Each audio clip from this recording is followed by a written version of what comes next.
Witches have always been part of our pop culture lexicon, from stories that were passed down from generation to generation, from mythology to Disney films to even more recent films like The Witch.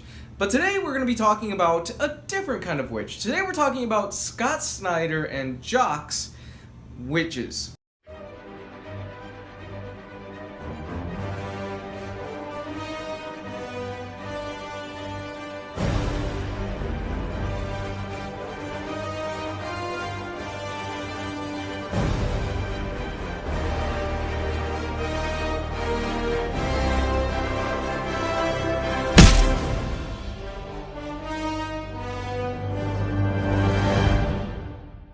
Witches centers around the Rooks family. Now, the Rooks family has just recently moved into a small town in New Hampshire.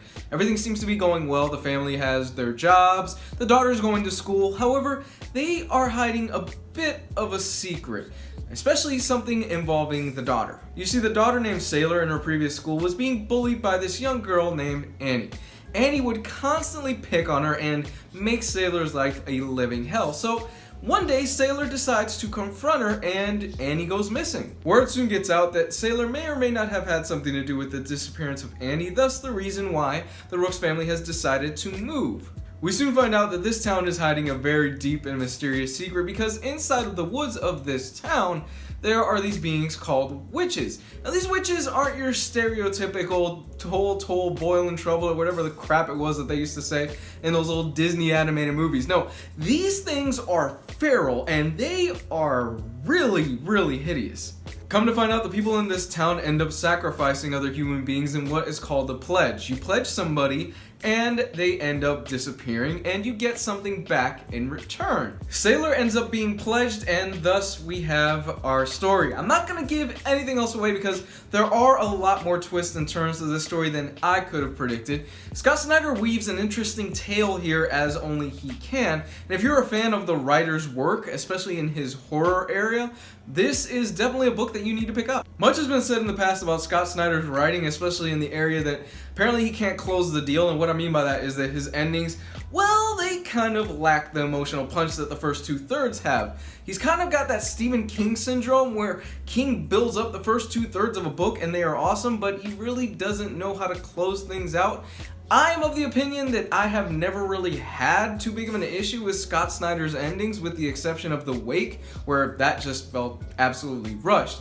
But I really do think Witches, especially this volume, is the strongest of the endings that he has written. What I think the greatest accomplishment of the story is the fact that I actually gave a damn about all these characters. You see, the Rooks family, they are all fleshed out, from the daughter to the father to the mom. Each one of them has something going on in their lives, and each one of them has their own little secrets that they hide from each other.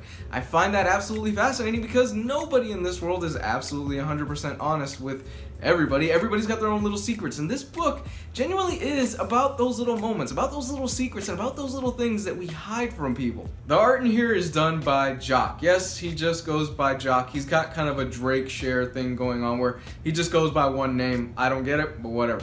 It's done by Jock. Jock is awesome. He is one of the best artists in the industry right now, and if you've ever seen some of the guy's work, chances are you have if you've seen what he's done with the movie Dredd. He did a lot of promotional artwork for Dredd. He did a lot of conceptual artwork for Dredd. By the way, pick up that book. That's a really good book if you haven't already.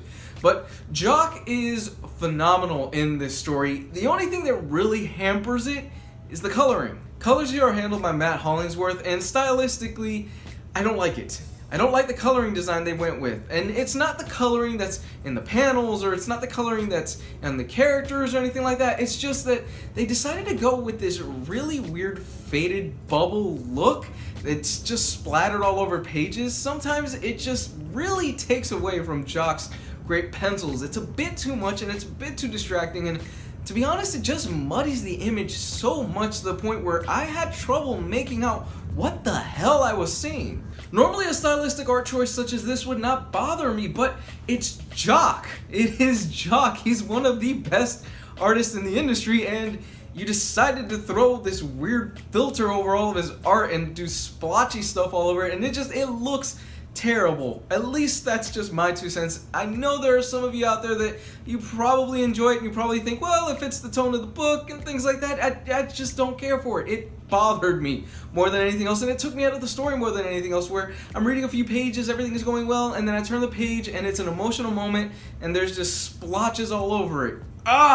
In terms of special features in here, you're not getting too much. The best thing about this is that it does include the commentary and the essays that Scott Snyder wrote about how he came up with the idea of witches, and some stories involving his childhood and how he was afraid to go into the woods and things like that, and how that translated into this story. That is the best part about this book, personally, because you really get a look inside of the mind of this book. It's really, really fascinating, and I really dug that a lot. You're also getting some sketches, and you're also getting some colorist work by Matt Hollingsworth, things like that. Nothing too crazy, but still, for a trade paperback, really, really good stuff, Image. Wytches is a fun read all the way through that is hampered by some really poor color choices.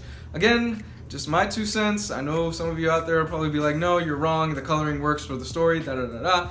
It took me out of it. So with that said, I rate my books on a pass, borrow, buy perfect scale, and I am going to give this one a borrow. I'm giving this one a borrow simply because the coloring, yes, it did affect me that much. It usually does not, but it really took me out of the story a lot. So check this one out at your local library, borrow it from a friend or something like that. I think it's at least worth a read, but damn if it wasn't for that coloring. There you have it, guys. That is my review for Wytches. I hope you enjoyed this video. I do weekly reviews of comic books, hardcovers, trade paperbacks, absolute editions, all that good stuff. You can follow me on Facebook and Twitter, found in the description below. And if you like this content and you want to support this channel, Patreon is found down below. I love you guys. Have a great week. Bye.